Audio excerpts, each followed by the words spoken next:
Bonjour à toutes et à tous et bienvenue chez Berlin de Toi, le podcast qui tire le portrait en français, en anglais ou en allemand des personnes engagées, inspirées et inspirantes qui habitent à Berlin. Je m'appelle Gabrielle et depuis plusieurs années, j'accompagne des artistes et entrepreneurs dans l'éclosion et la floraison de leur personnalité et projets. Excellente écoute et à tout de suite.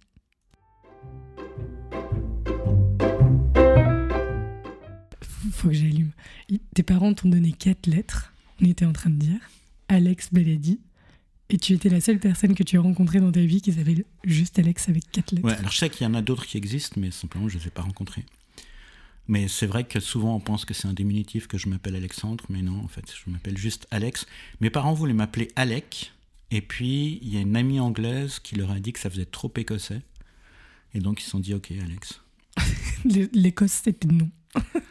Bah, je sais pas, elle trouvait que cette amie anglaise, je sais pas. Mais c'est vrai que ça aurait peut-être été un peu bizarre d'avoir un nom très écossais, alors que je le suis pas du tout, j'en sais rien. Et puis Baladi, c'est vrai que ça sonne pas écossais pour le coup. Non, alors c'est bizarre parce que souvent les gens pensent que c'est italien, mais en fait c'est vraiment un nom de famille arabe. Et donc Balad, c'est le pays, Baladi, mon pays, ou du pays aussi. Et c'est parce que mon père était libanais d'Égypte, c'est-à-dire qu'il est d'origine libanaise et syrienne. Au départ, la famille Baladi, elle vient d'Alep, en Syrie. Mais d'Égypte, c'est-à-dire qu'il est né, il a grandi en Égypte. Et toi, tu es suisse? Et moi, je suis suisse. Je suis né et j'ai grandi en Suisse. Alors, je suis né dans le canton de Vaud, à Corzier-sur-Vevey. Et puis, à partir de 4 ans, j'ai grandi à Genève, où j'ai fait toute ma scolarité. Et maintenant, toi aussi à Berlin. Donc, très international. Je suis aussi à Berlin. Ouais, si on veut. Alors, moi, j'ai passé 4 ans à Paris. J'allais souvent à Paris aussi parce que j'avais de la famille là-bas. Mon père est le seul qui a été en Suisse, et puis son frère ou ses cousins ont été en France. Ce qui fait que j'avais une grosse partie de ma famille qui était à Paris. Et donc j'y allais depuis mon enfance. Et puis à un moment donné, j'ai carrément vécu là-bas en 2 ans. Et puis ensuite, quelques années plus tard, de nouveau 2 ans. Donc 4 ans en 2 parties, quoi. Et sinon, j'ai vécu 3 ans à Bruxelles. Voilà. T'avais un sacré tour quand même. Alors Alex Baladi, tu m'as donné du fil à retordre pour préparer cette interview, parce que tu me regardes avec un air circonspect, mais Est-ce que c'est correct si je dis que tu es auteur-dessinateur de bande dessinée? Alors on peut dire auteur de bande dessinée, tout simplement. C'est ce qu'on dit généralement. Même si tu l'écris avec quelqu'un d'autre? Alors, quand je le fais avec quelqu'un d'autre, je suis juste dessinateur. Mais je suis quand même auteur. Enfin, je suis auteur de manière générale, je dirais. Après, si je fais un bouquin spécifique avec un scénariste, lui, il est scénariste. Moi, je suis dessinateur. Et on est tous les deux auteurs. Ok. Voilà, est-ce que c'est clair? C'est très clair. Et du coup, comment tu te présentes? Je dis que je suis auteur de bande dessinée. Ok. Et pas de 1, 2, 3, ou 10 ou 20 bandes dessinées, mais plus de 70? 77. 77. Si j'ai bien compté. 77 à compte d'éditeur, c'est-à-dire édité dans des maisons d'édition. C'est en différence. Après, moi, aux différences de l'autopublication que j'ai fait aussi. J'ai fait une vingtaine de fanzines auto-édités. Et puis, dans le cadre de la Fabrique de fanzines, qui est un groupe dans lequel j'étais pendant 20 ans, où on était 5, et puis on faisait des petits fanzines à différents événements. On demandait chaque fois d'avoir une photocopieuse, et puis on faisait des petits livres comme ça, et n'importe qui pouvait venir et en faire avec nous. Donc c'était à la fois une performance, parce que nous on en faisait plein, et puis ça fonctionnait avec l'émulation, c'est-à-dire qu'on donnait envie aux gens d'en faire, ce qui fait que ça devenait aussi un atelier performance. Et on l'a fait plus d'une centaine de fois maintenant. Et dans ce cadre-là, moi, j'ai dû faire entre 800 et 900 fanzines, quelque chose comme ça. C'est des petits livres, c'était des petits livres souvent de 8 pages à 6. Voilà, photocopiés à 5 exemplaires. Enfin, c'est vraiment quelque chose de très rapide à faire, et puis assez cheap dans la fabrication. On photocopie, on plie, on découpe et on agrafe nos 5 exemplaires. Et voilà, très vite fait et très rare aussi. Pour les collectionneurs, c'est vraiment quelque chose d'intéressant. Tu les as encore ? Tout ce que tu as produit ? Non, j'ai pas tout ce que j'ai produit. Il y a plein. Alors chaque membre de la fabrique a une partie de ce qu'on a fait, mais on a fait tellement de fanzines que. Voilà. Moi, quand je dis que j'en ai fait 800, plus de 800, je pense plutôt que ça s'approche des 1000, mais je pourrais pas exactement calculer. C'est des fanzines que j'ai fait tout seul. Donc. Ça en fait. Il faut s'imaginer le nombre de fanzines qui a été fait par non seulement tous les membres de la fabrique, mais en plus tous ceux qui sont venus à la fabrique, parce qu'il y avait toutes sortes de gens. Ça allait d'enfants. Quand on était dans un salon du livre, ça ressemblait plutôt à une garderie, parce qu'il y avait beaucoup de gens qui nous laissaient leurs enfants. D'autres fois, il y avait des dessinateurs professionnels qui trouvaient ça super de faire de petits livres qui venaient. Enfin, c'était ouvert à tout le monde, de toute manière. Donc, selon là où on était, les fanzines, la fabrique était assez différente. Enfin, les fanzines qu'on faisait pouvaient être très différents. Donc t'es vraiment un vrai de vrai, quoi. Pur et dur de ce monde de la bande dessinée que moi je ne connais mais pas du tout. J'appartiens au monde de la bande dessinée. Ça, vraiment, oui. Je peux pas le nier, disons. Que ça te plaise ou non. Mais en plus, tu as eu la possibilité, au travers de ça aussi, de rencontrer beaucoup de monde.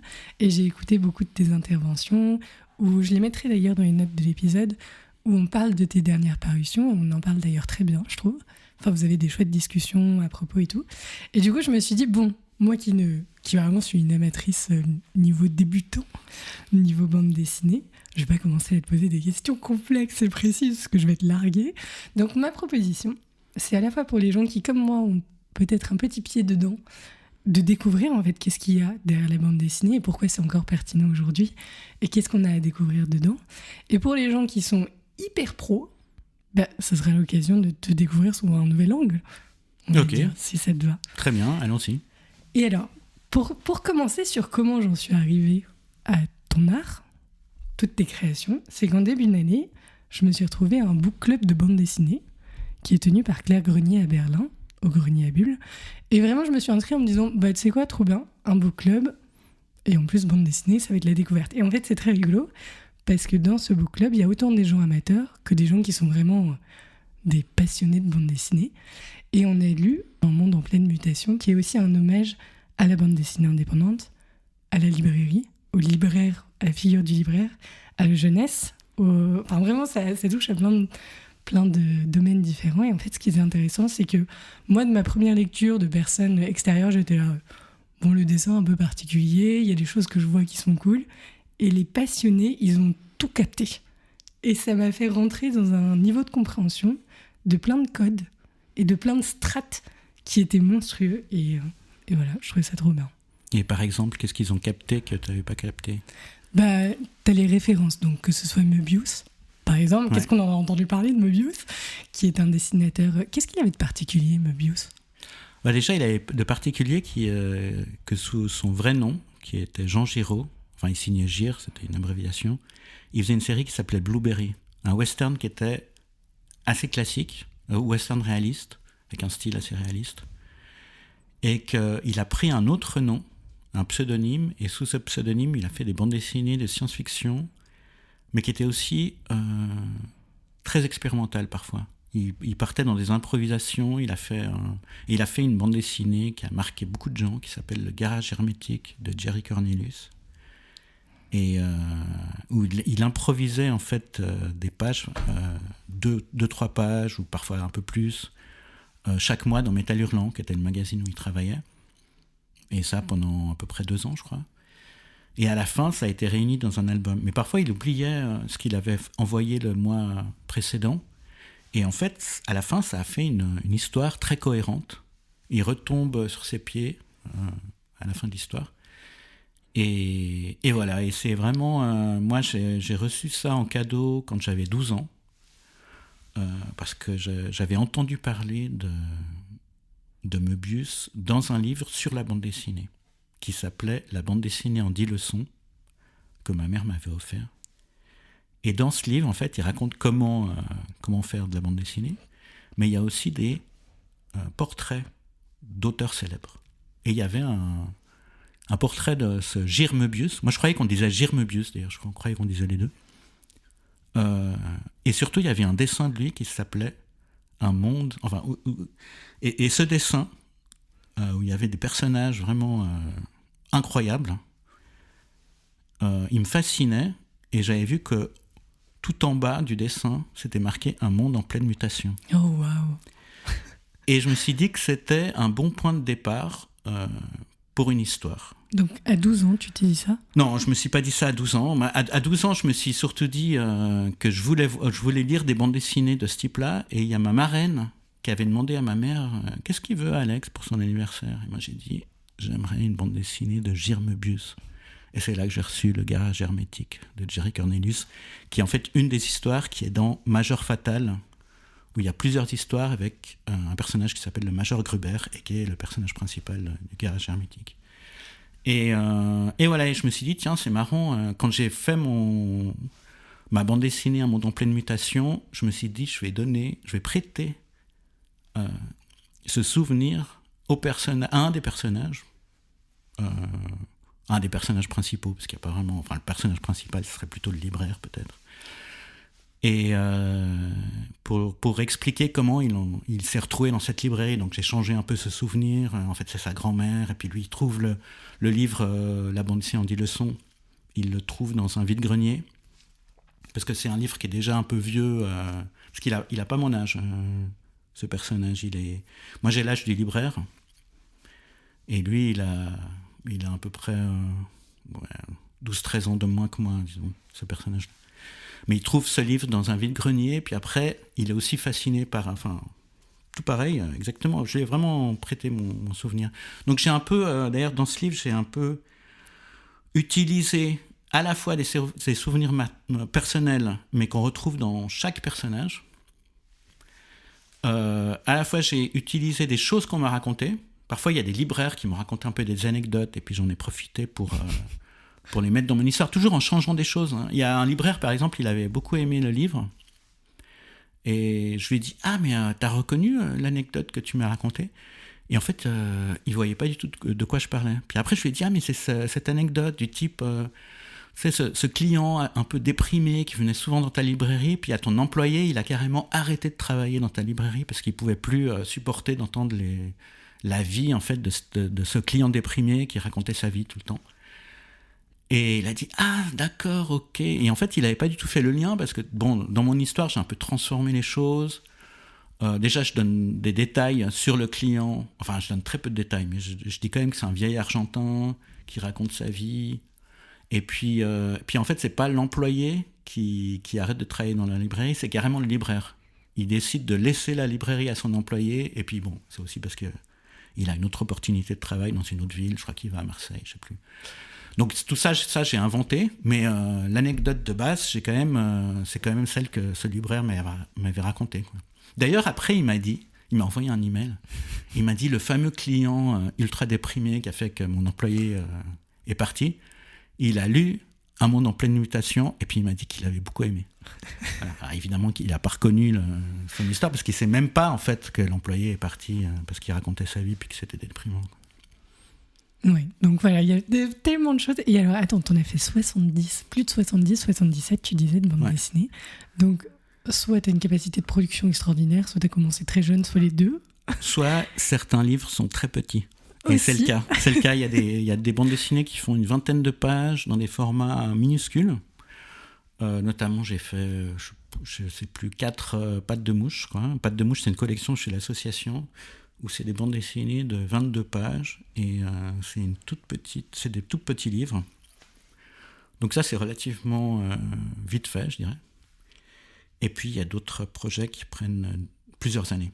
Il y a des projets que je porte pendant des années. Il y en a un qui est Renégat. Non, Revanche, je pense que j'ai mis 15 ans entre le moment où j'ai eu l'idée de le faire et puis que j'ai commencé à faire un storyboard et le moment où la bande dessinée est sortie, ça a écoulé 15 ans. Et comment ça s'articule tout ça ? Quand tu commences, à quel moment est-ce que tu deviens auteur de bande dessinée ? À quel moment on devient auteur de bande dessinée ? Alors, c'est difficile à dire parce que pour moi, c'est quelque chose qui s'est jamais il y a une continuité, disons. Ça s'est jamais arrêté depuis le moment où j'ai commencé à faire des bandes dessinées et quand j'étais enfant. Simplement, il y a un moment qui est peut-être qui est quand même très important, c'est le moment où on est publié pour la première fois. Parce que là, tout d'un coup, il y a d'autres gens qui découvrent en fait ce qu'on fait depuis des années tout seul chez soi. Quoique, en fait, il y a quand même... alors d'abord, j'étais tout seul chez moi, il y avait ma famille qui me voyait dessiner. Ensuite, je me suis retrouvé à l'école, il y a mes amis à l'école qui m'ont vu dessiner. Et puis petit à petit, voilà, il y a quand même... petit à petit, il y a de plus en plus de gens qui voient mes dessins parce que tout d'un coup, je me retrouve publié dans un magazine où il n'y a que des jeunes. En fait, c'est un adulte qui s'occupe de ce magazine, mais c'est un magazine d'un centre culturel où il n'y a que des jeunes qui participent. Donc là, je suis encore un enfant. Et puis ensuite... il y a la première histoire que j'ai illustrée dans un livre qui était un conte pour enfants, où il y avait un illustrateur professionnel qui avait fait la couverture et qui avait illustré 2 contes, et moi j'avais illustré le 3e et j'avais 12 ans. Ça, c'est ma première publication, disons, professionnelle pour laquelle j'ai été payé. Et c'était le père d'un ami, en fait, qui avait écrit les histoires. En fait, c'était des contes valaisans qu'il a réécrits. Et il voulait qu'un des contes soit illustré par un enfant. Donc, il y a cet ami qui disait « Ah, mais toi qui dessines, tu voudrais pas illustrer ce conte pour mon père, etc. » Puis bon. Et ensuite, j'ai participé à un magazine qui s'appelait Sauf qui peut. Alors ça, c'était bien après, parce qu'il y avait souvent des concours de BD, des trucs, mais j'arrivais jamais à finir, bizarrement, j'arrivais jamais à finir mes planches aux dates qu'il fallait. Il y avait, je sais pas, je devais avoir une espèce de blocage, un truc où j'arrivais pas, j'étais jamais content de ce que je faisais. Ça, c'était l'adolescence. L'adolescence, voilà. Et puis ensuite, quand j'étais jeune adulte, j'avais 22 ans. 21 ans, je pense, quand ça a commencé. Il y a ce magazine qui a été lancé à Genève, qui était un mensuel de bande dessinée. Et là, ils cherchaient des jeunes talents. Et j'ai proposé mes planches et j'ai été accepté, publié. Donc, tous les mois, tout d'un coup, il y avait une échéance. Il y avait des dates pour lesquelles rendre des planches. Il y avait une espèce de truc où, voilà, c'est là que je suis vraiment devenu prolifique, et puis que je me suis vraiment mis à la bande dessinée, parce qu'avant je faisais beaucoup de dessins, je commençais des projets que je finissais jamais, enfin il y avait un côté parce que c'était un peu dans le vide, quoi, à part ces quelques concours de bande dessinée, mais finalement auxquels j'ai jamais participé au final. Et puis là, il y avait vraiment quelque chose, on était publié, enfin c'était vraiment intéressant, et puis ça sortait tous les mois, donc et c'est là que j'ai commencé vraiment à faire beaucoup de planches et à sortir mon premier album aux éditions de ce magazine. J'en ai même sorti 2. Que tu avais écrit toi-même ? Que j'ai fait tout seul, pour ce qui est de la bande dessinée, mais il ne faut pas oublier le travail de l'éditeur aussi. Et à partir de là, voilà, j'ai fait que ça. Parce que j'étais dans une école à Paris, je vivais à Paris, j'étais dans une école de cinéma, d'audiovisuel, et quand j'ai sorti la première bande dessinée. Et à partir de là, quand je suis sorti de cette école, je me suis dit, ok, je fais que de la bande dessinée maintenant. Et j'ai fait que ça. Alors j'ai fait des petits boulots à côté pour vivre, disons. Mais j'ai commencé à faire pas mal d'illustrations aussi, de vivre d'illustrations, de dessins de presse, des choses comme ça, des choses de commande. Et ensuite, petit à petit, j'ai envoyé aussi des bandes dessinées à des éditeurs qui m'ont publié. Et puis voilà, j'ai continué là-dedans. Au départ, pendant des années, j'avais un peu des petits boulots à côté. J'ai travaillé dans une librairie de bande dessinée aussi pendant longtemps. J'ai donné des cours de bande dessinée. Voilà, c'était quand même lié au dessin. Enfin, c'était quand même ce que je continue de faire, hein, parce qu'un auteur de bande dessinée, en fait, il vit avec des travaux de commande, des travaux, des ateliers qu'il donne dans les écoles, ou alors carrément ils sont profs à temps plein ou à temps partiel, mais bon, de manière régulière. Voilà, et bon, je vends des originaux aussi, donc c'est vraiment une espèce de... je vis du dessin, mais pas uniquement des ventes de livres, évidemment, quoi. Il y a aussi des bourses de création pour faire des livres, etc. Donc c'est un ensemble de choses, et puis au final, je m'y retrouve, quoi. Enfin, après des années, hein. Donc j'ai pas besoin de travailler dans des cafés à côté, ou de faire d'autres choses, des remplacements à l'école, des choses comme ça que je faisais avant, quoi. Donc ça s'est tout organisé au bout d'un moment. Est-ce que Internet, ça a changé quelque chose à un moment ? Bah, pour moi, pas tellement, parce que... Enfin, ça a changé quelque chose, oui, quand même, parce que je poste quand même ce que je fais de la publicité sur les réseaux. Alors, pour moi, c'est surtout Facebook, Instagram, quoi, pas beaucoup plus.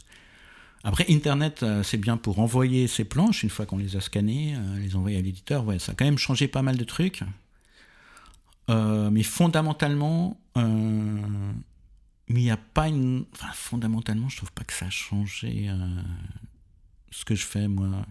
Je veux dire, c'est pas... Moi, je suis pas... Je fais surtout des bouquins, en fait. Enfin, c'est ça qui m'intéresse, quoi, de faire des bandes dessinées en livre. Et en fait, j'ai pas tellement envie de faire des bandes dessinées sur Internet uniquement. Je me suis pas tellement lancé là-dedans, quoi. Quand je poste des choses, c'est généralement des choses qu'on peut retrouver ensuite dans un livre, ou avant, ou alors c'est quelque chose que j'ai publié dans un journal, et puis j'en fais profiter aussi des gens sur des réseaux sociaux, voilà. Mais je vais pas faire des choses uniquement pour Internet. Et les bandes dessinées que tu crées, tu les fais entièrement à la main ? Entièrement à la main, oui. Et entièrement à la main, c'est-à-dire jusqu'au texte, si je ne m'abuse.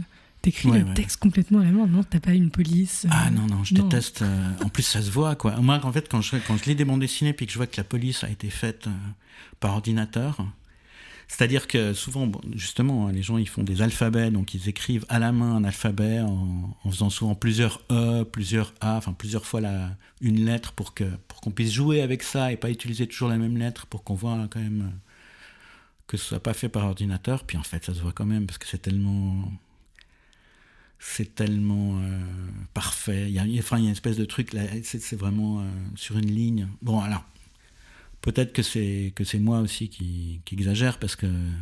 Mais en fait, non, parce qu'en fait, je fais une série qui s'appelle Décrire Ravage, avec Adeline Rosenstein. Alors c'est adapté de sa pièce documentaire sur l'histoire de la Palestine.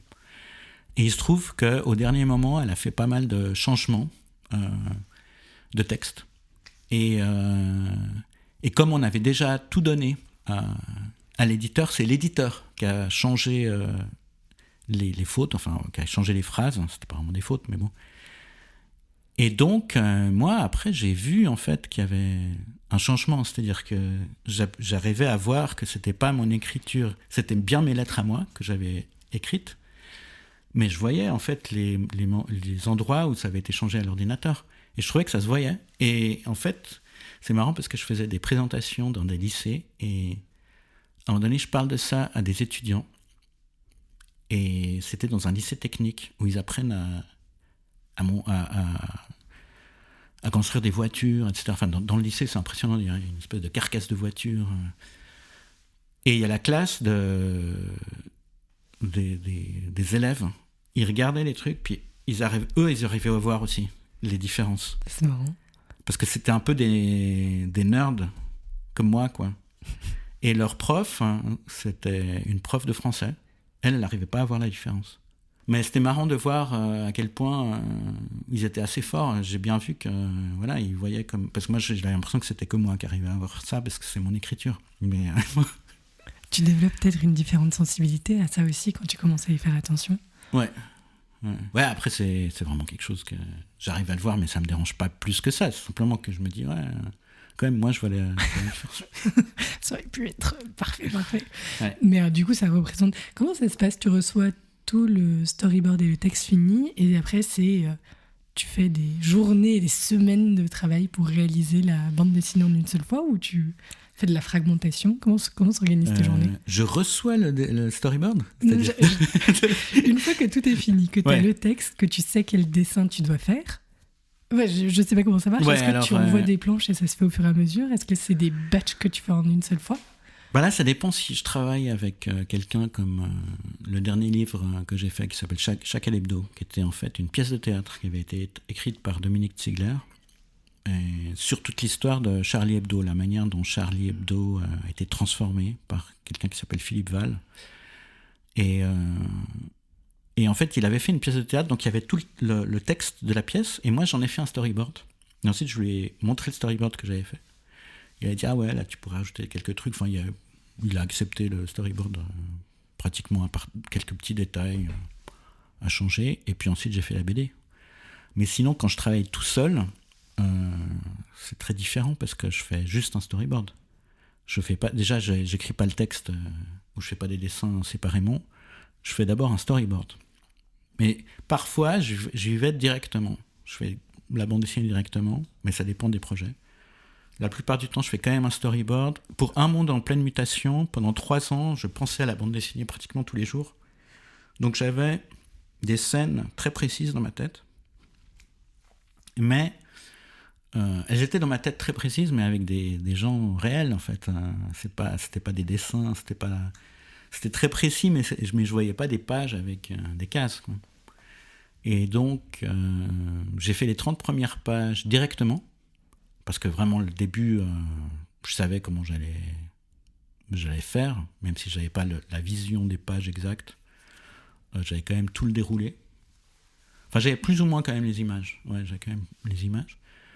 Et puis, au bout de 30 pages, je me suis dit, il faut que je fasse un storyboard, parce que il se trouve que si je continue comme ça, en fait, moi, j'avais les scènes précises, mais j'avais pas le lien entre les scènes. Et puis, j'avais pas vraiment le rythme. J'avais le rythme à l'intérieur des différentes scènes, mais peut-être pas. J'avais des dialogues qui étaient très très longs. Et je me suis dit, si je continue comme ça, en faisant page par page, en improvisant, enfin, c'est pas de l'improvisation, puisque j'ai un peu tout dans la tête, mais disons, en y allant comme ça, je risque de faire un livre de 500 pages. Voilà. Et je veux quand même élaguer. Je veux aller à l'essentiel et je veux que ça ait un certain rythme. Et donc, pour ça, je vais faire un storyboard avec un dessin extrêmement rapide pour en fait vraiment élaguer, pour enlever la graisse, la couenne, voilà, le surplus. Je sais pas comment... On se comprend, non ? On se comprend. Et voilà. Mais...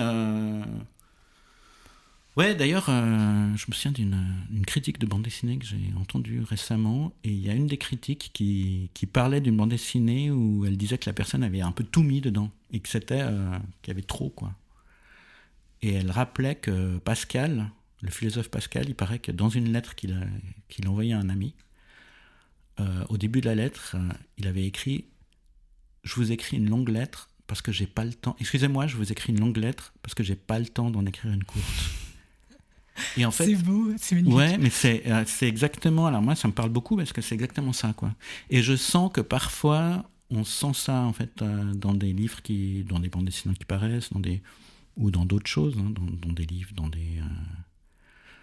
des films, ou même en ce moment sur YouTube, parfois, je vois qu'il y a des YouTubeurs qui font des choses sur certains sujets, ça dure des vidéos qui durent 4 heures. Et pour moi, c'est comme si... c'est qu'il y a un travail qui n'a pas été fait, quelque part. Le travail d'élaguer, le travail... voilà, on a directement fait ça comme ça, et ça aurait pu parfois... ça aurait pu être bien de travailler un peu plus, et puis d'enlever le surplus, parce que ça donne plus de force aussi à ce qu'on dit. Alors... J'ai plusieurs remarques, mais j'avais une question que je voulais te poser. C'est que pour Chacal Hebdo, tu as fait une intervention et à la fin, il y a un moment où vous parlez de la représentation du prophète et tu racontes que très jeune, tu as vu un documentaire qui t'avait d'ailleurs beaucoup touché parce que dedans, il n'y avait pas de représentation. Enfin, du coup, le prophète n'est pas représenté, ni on en entend parler, ni rien. Mais tu avais été très marqué tout de même et tu avais une représentation très très précise en te disant ouais, c'est ça. Tu me le montres ? Ouais, alors je te le montre parce qu'en fait, je l'ai publié, cette histoire, enfin je l'ai raconté en bande dessinée, cette histoire, dans un livre qui s'appelle « Encore un effort », publié à l'association en 2006 ou 2007, je crois, je sais plus. 2008, je sais plus. Enfin bref. Et où je raconte en fait, en différents chapitres, mon rapport à la bande dessinée et au dessin, parce que c'est paru dans la collection... combien ? 2009. Ah, 2009, oula. C'est paru dans la collection Éprouvette, qui était une collection à l'association. Il y avait des essais sur la bande dessinée, ou des bandes dessinées qui parlent de bande dessinée. Et donc, il y a des sujets qui me travaillaient, et j'ai fait ce livre avec différents chapitres, avec ces différents sujets, et je raconte dans ce chapitre qui s'appelle Découverte déterminante, je crois. C'est ça. Je raconte l'effet qu'a eu ce film qui s'appelle Le Message, donc qui raconte la vie du prophète de l'islam, et où le personnage principal du film, c'est quand même un long métrage, le personnage principal du film n'apparaît pas à l'écran et on n'entend pas sa voix. Et donc en voyant ça, je me suis aperçu que c'était possible en fait. Et que le personnage principal, la chose la plus importante de l'histoire peut ne pas être présent dans l'image. Et ça, en tant qu'artiste, ça a été vraiment très important pour moi. Comme j'ai un autre exemple, c'est Le Petit Prince. Alors, c'est ce que je voulais te demander. Voilà, Le Petit Prince, ça m'a aussi marqué parce qu'en plus, là, c'est carrément du dessin. Mais c'était moins impressionnant quand même que Le Message, parce que Le Message, c'est un long métrage. C'est vraiment... alors que Le Petit Prince, c'est un petit exemple, mais qui est quand même très parlant, parce que quand même, il dit « Dessine-moi un mouton », il n'est jamais content du dessin que Saint-Exupéry fait. Et puis, une fois qu'il dit « bon, il est dans la caisse », une fois qu'il laisse, il laisse la place pour l'imagination de la personne qui regarde, et bien là, tout d'un coup, l'enfant est content. Et voilà, c'est vraiment deux exemples qui ont été déterminants pour toute ma pratique de la bande dessinée. Je pense que les gens qui connaissent mes bandes dessinées voient un peu quel lien on peut faire, quoi. Et c'est ce que je voulais te demander, parce que souvent on dit ça de la musique, que la musique c'est le silence entre deux notes. Et je me demandais si l'histoire dans une bande dessinée, c'est tout ce qui n'était pas dessiné du coup, ou comment est-ce que toi tu le voyais ? Ouais, alors le silence entre deux notes, ouais, c'est important parce que c'est... Comme on dit, il n'y a pas d'ombre sans lumière aussi, c'est la manière de gérer les espaces vides, etc. Donc tout ça, dans le dessin, ouais, c'est très important. Et donc tu as tout bâti là-dessus, ça a été l'initial. Mais quand je parlais d'élaguer aussi les histoires, c'est aussi ça, c'est-à-dire enlever... c'est aussi enlever une partie qui va brouiller, qui va pas en mettre trop. C'est-à-dire qu'il faut vraiment enlever les choses plutôt que tout mettre dans la case, quoi. Il faut vraiment ou suggérer les choses, c'est très important. Ouais. Alors je suis d'accord, et en même temps, tu vois, moi je fais des interviews longues, et en fait j'ai remarqué que souvent les gens, c'est-à-dire les personnes en face de moi, elles ont aussi besoin d'un moment pour rentrer dans la conversation. Et au bout d'un moment, souvent tu le remarques, c'est 30-45 minutes. À ce moment-là, c'est comme si on passait à un niveau. Alors, je pourrais dire, je peux les enlever, ces 45 premières minutes. Mais souvent, les gens qui écoutent et qui écoutent jusqu'au bout, ça fait partie aussi de la conversation. Ouais. Donc, je comprends, et je me suis d'ailleurs beaucoup... Alors, moi, quand je vois une œuvre d'art, j'ai ma première réaction, par exemple, mais je trouve que c'est quand même autre chose d'avoir la vision de l'artiste, ou qu'on te mette dans un certain cadre pour que tu puisses apprécier quand même complètement différemment. Et je me suis toujours étonnée que dans les livres ou dans les bandes dessinées, il n'y ait pas un truc avant qui t'explique qu'est-ce que c'est, pourquoi, dans quel cadre on peut le lire. Alors, je ne sais pas ce que toi t'en penses, parce que tu as fait des bandes dessinées aussi très expérimentales. Est-ce que tu pars du principe que la personne ou le public doit s'avertir lui-même, ou est-ce que tu ferais un petit manuel d'explication de la BD que vous allez lire ? Alors moi, j'ai fait 2 bandes dessinées. Il y en a une qui s'appelle Robinson Suisse et l'autre qui s'appelle Saturnine. Et là, il va y en avoir une 3e parce qu'il y a une trilogie qui se passe sur une île. Et à chaque fois, il y a une introduction qui raconte pourquoi est-ce que j'ai fait cette bande dessinée. Pourquoi est-ce qu'il y a cette introduction ? C'est parce que je pensais que c'était important pour ces bandes dessinées de raconter en fait comment j'en suis venu à faire ces histoires. Et, mais il se trouve que pour ce projet précis, je trouvais que c'était intéressant et important de le faire. Après, il y a d'autres livres où c'est pas du tout le cas, où je pense exactement le contraire. Il faut en laisser, faut mettre aucune explication. Même j'ai fait des livres aussi où il n'y avait aucun texte, etc. Moi, j'avais fait une exposition, par exemple, de drapeaux de pirates cousus main, que j'avais cousu à la main. Hein. Et c'était des drapeaux de pirates qui s'inspiraient des drapeaux de pirates historiques. Donc je reprenais la même iconographie, mais pour raconter une histoire d'amour en 10 cases. Donc c'était comme une bande dessinée en 10 cases, sur les murs, avec des grands drapeaux. Et on pouvait suivre l'histoire, mais c'était vraiment, donc sans texte, enfin comme des drapeaux, mais simplement, voilà, c'était des squelettes, il y avait des cœurs, parce qu'il y a vraiment des cœurs il y a des cœurs qui saignent sur les drapeaux de pirates. Et donc je me suis dit, tiens, je peux me raconter une histoire d'amour en utilisant tous les éléments qu'il y a dans les drapeaux historiques, mais en les modifiant simplement dans leur place, la place qu'ils occupent. Et, voilà. Et donc, j'avais fait des expositions, mais je n'avais pas raconté tout ce que je raconte maintenant. Je me suis dit, le mieux, c'est de simplement les mettre comme ça, de bien faire en sorte qu'on les voit dans le bon ordre.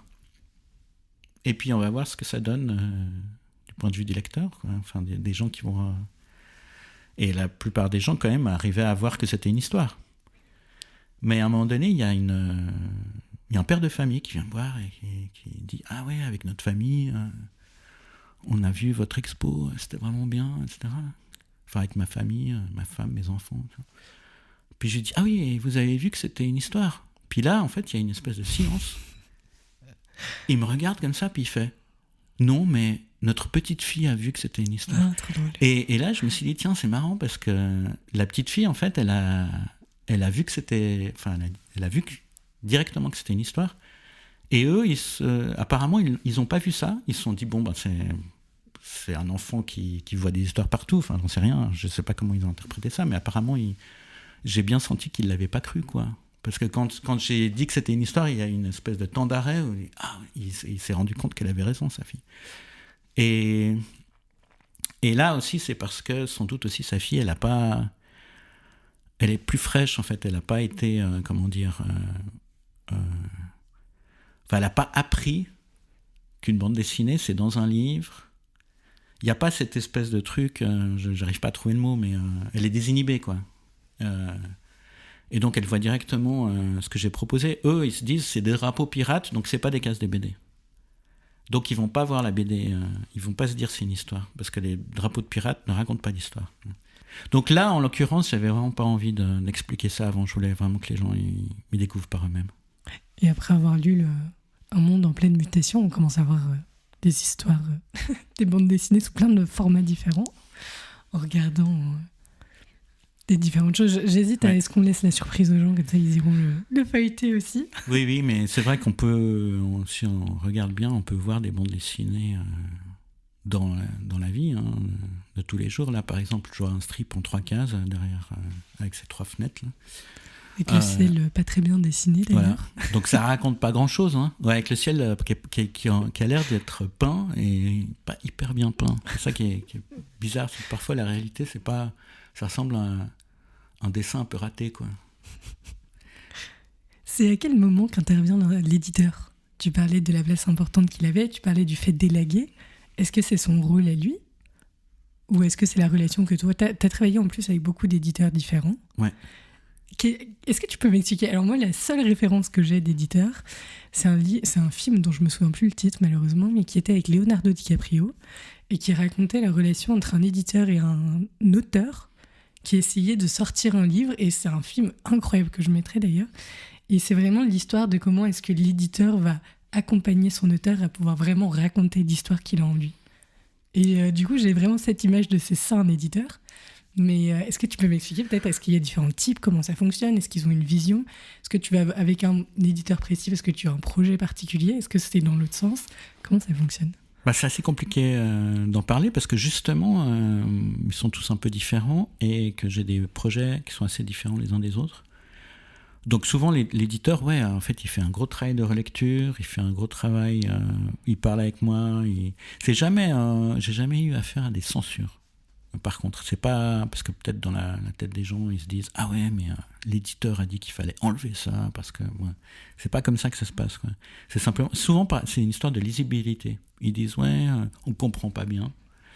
Ou alors je me souviens pour le western Revanche que j'ai fait avec The Hoochie Coochie, je me souviens qu'à un moment donné ils avaient dit ah il y a un personnage. C'est dommage qu'il soit pas un peu plus développé, ce personnage. Et je me suis dit, ok, je rajoute quelques pages sur ce personnage. On comprend pas bien et tout. Enfin, c'était même pas une histoire de compréhension. Là, je me souviens que pour ce personnage, je disais, ouais, ce serait bien qu'il soit un petit peu plus étoffé. Ouais. Et donc, j'ai rajouté quelques pages. Mais bon, ça peut être des commentaires ou des choses très différentes selon le projet. Ouais. Mais c'est un gros travail. Et l'éditeur, il fait vraiment un très très gros travail. Hein. C'est souvent, on se rend pas compte, peut-être, quand on fait pas vraiment de livres. Enfin, je sais pas comment c'est vu justement par les gens qui font pas de livres, mais c'est vraiment des prises de risques, un travail de relecture, de fabrication du livre. Il y a beaucoup de choix à faire aussi. Puis ça, c'est un dialogue constant en fait qu'on a entre auteur et éditeur, quoi. Tu fais partie de la bande dessinée indépendante. Ça veut dire quoi exactement ? C'est indépendante par rapport à quoi ? Est-ce que ça se joue aussi au niveau des éditeurs ? Alors, ouais, tout à fait. En fait, c'est surtout la bande dessinée indépendante, c'est surtout les éditeurs qui sont indépendants au départ. Enfin, c'est plutôt le fait que ce soit des éditeurs indépendants qui fait qu'on parle de bande dessinée indépendante. C'est-à-dire que c'est pas des gros groupes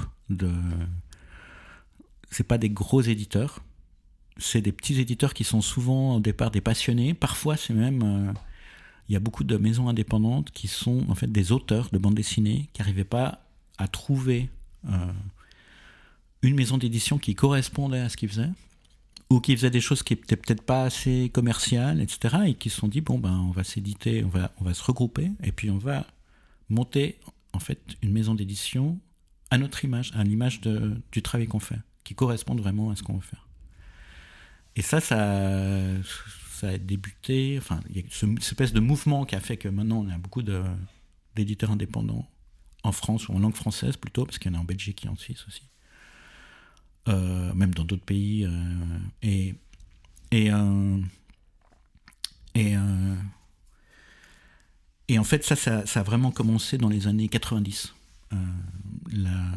La maison d'édition qui est la plus représentative de ça, et les premières qui a fait ça, c'était pas les premiers, il y a eu d'autres choses avant, mais celle qui s'est vraiment démarquée parce qu'il y a eu en plus pas mal de succès, on a vraiment beaucoup parlé de ces bouquins et on a fait beaucoup, c'est l'association.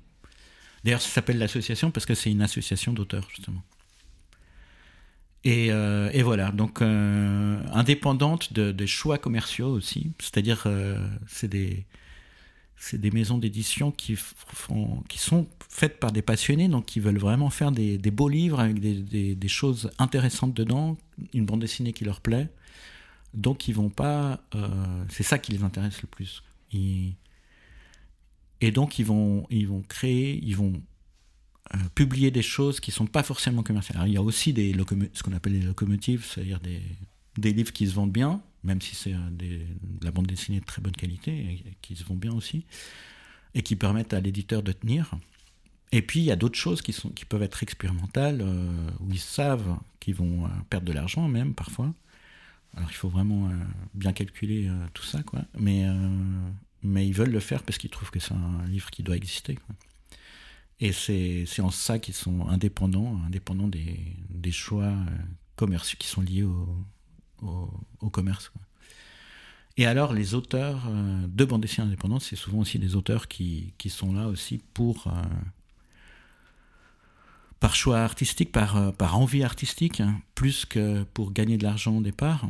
Et donc c'est pour ça que je disais qu'il y a beaucoup d'auteurs et d'autrices qui font d'autres travaux à côté, qui gagnent leur vie avec d'autres choses, parfois aussi dans le dessin, parfois pas, hein, mais qui gagnent pas forcément leur vie avec ce qu'elles font, ce qu'ils font, parce que c'est des livres qui vont pas se vendre à beaucoup d'exemplaires, à suffisamment d'exemplaires pour vraiment en vivre. Mais c'est des gens qui veulent vraiment faire ces projets et avoir le livre dans les mains, quoi, enfin, de leur bande dessinée. Vraiment, concrètement, faire les projets qu'ils ont dans leur tête.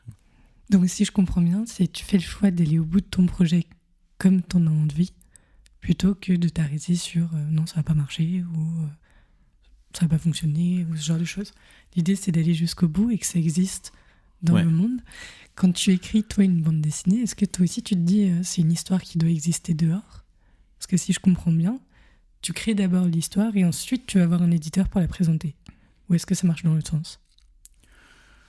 Moi, je crée. Alors, depuis le temps que je fais ça, moi, j'ai un peu des éditeurs avec qui je travaille régulièrement. Donc, je me pose plus trop la question de à quel éditeur je vais présenter ça. Parce que souvent, je le sais au départ. Enfin, en fait, il y a je travaille avec plusieurs éditeurs, donc c'est vrai que je peux me poser la question. Ah, mais ce serait plutôt pour lui. Ça m'est déjà arrivé, quoi. Et puis, mais très vite, j'ai la réponse. Quoique. Ça m'est arrivé aussi qu'il y a un éditeur qui refuse. Alors ça m'est arrivé une seule fois qu'il y a un refus pour des raisons politiques, je dirais. C'était la bande dessinée sur l'histoire de la Palestine. Au départ, j'avais pensé à l'association parce qu'en fait, on avait déjà fait des pages avec Adeline Rosenstein, donc, qui a fait cette pièce de théâtre, qui est une pièce de théâtre documentaire. Et donc, on a décidé de l'adapter en bande dessinée. Et puis, comme on avait fait déjà des pages ensemble dans en plus d'une scène qu'elle n'avait pas pu mettre dans la pièce, et elle s'est dit, tiens, ça pourrait être bien en bande dessinée, dans un recueil où j'étais rédacteur en chef, puis j'ai demandé à différentes personnes qui n'étaient pas forcément dans le monde de la bande dessinée de participer. Je me suis dit, Adeline, ce serait intéressant. Et donc, elle avait fait un scénario, puis c'est moi qui avais fait le dessin. Je me suis dit, comme je la connais, etc., c'est mieux que ce soit...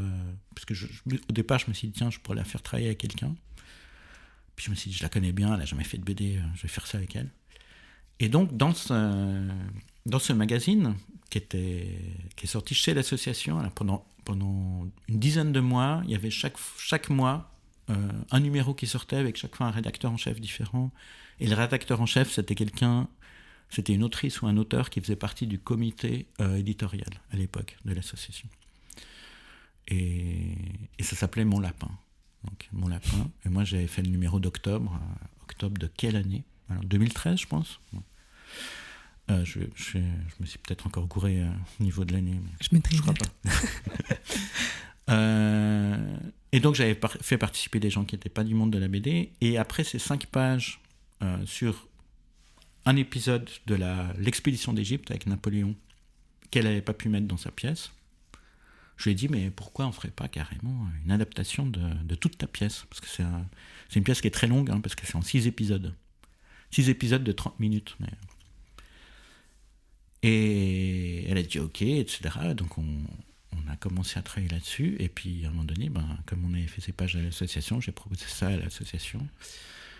Et elles ont été refusées avec des commentaires politiques, style comme quoi on avait trop critiqué la France, des choses comme ça.